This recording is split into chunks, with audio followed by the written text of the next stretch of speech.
কোনোটাকে আমরা ক্রিটিসাইজ করতেছি না, কিন্তু কোনো একটা মাহফিলে আসার মৌলিক উদ্দেশ্য কেবল আজান দেওয়া আর কেবল গজল গাওয়া হতে পারে ভাই? আমি তো অনেক জায়গায় বলি, আজান তো কয়টা আপনি দেন? আজান তো আপনার কুষ্টিয়ার আজান শোনালেই তো আজান শেষ করা যাবে। মক্কার আজান তো আপনারা অনেক দেন, কিন্তু মদিনার আজান তো দেন।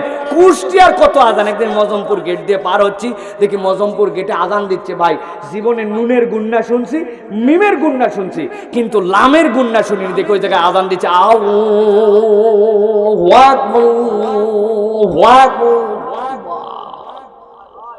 কি আজান দেয় না ভাই?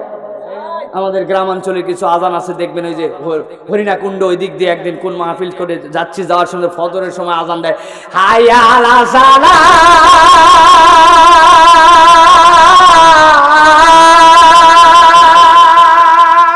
আছে না ভাই? আরে মক্কা মদিনা খালি কুষ্টিয়া শোনালেই তো আপনাদের কাছে আধা ঘন্টা আজান শোনাতে পারো। প্রিয় ভাই, আজান শোনা কোনো খারাপ কাজ নয়, ঠিক কিনা?